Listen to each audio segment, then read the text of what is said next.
அப்படி இருக்கட்டும், ஆரம்பத்தில் ஒரு செய்தி ஒன்றை பார்த்தோம். ஜனாதிபதி ரணில் விக்ரமசிங்க அவர்கள்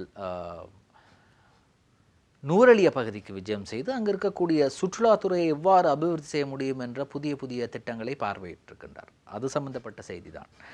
6 லட்சத்தை தாண்டிய சுற்றுலா பயணிகளின் வருகை, அதிகரிக்கும் டாலர் வருமானம். இவ்வருடத்தின் முதல் 3 மாதங்களில் 6,35,784 சுற்றுலா பயணிகள் இலங்கைக்கு வருகை தந்துள்ளனர்.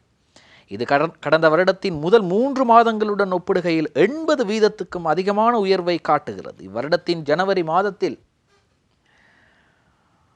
2,08,000 சுற்றுலா பயணிகள் வருகை தந்திருக்கின்றார்கள். மேலும் இவ்வருடத்தின் முதல் 3 மாதங்களில் சுற்றுலாத்துறை ஊடாக $1 பில்லியன் வருமானம் நாட்டுக்கு கிடைத்துள்ளது. நல்ல விஷயம்.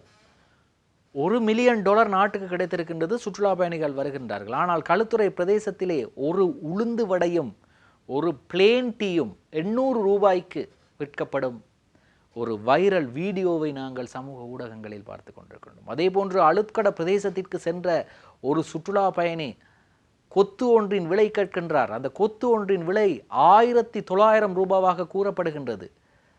அதே கடை முதலாளி சொன்ன பிறகு அவர் கடை ஊழியரிடம் கேட்கின்றார், இந்த கொத்தின் விலை எவ்வளவு என்று. அந்த ஊழியர் சொல்கின்றார், முதலாளி சொல்லிக் கொடுக்கின்றார், 1,900 என்று சொல்லு என்று. அவர் 1,900 என்று சொல்கின்றார்.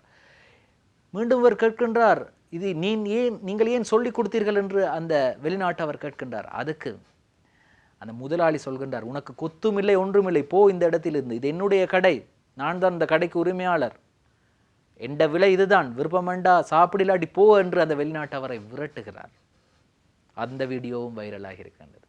எனவே ஒருபுறம் அரசாங்கமும் ஜனாதிபதியும் சுற்றுலா பயணிகள் வர வேண்டும் என்று திட்டங்களை மேற்கொள்ளும் போது, இன்னும் ஒரு பக்கம் இவ்வாறு மோசடி செய்யும் வியாபாரிகள் நாடு பூராகவும் இருக்கிறார்.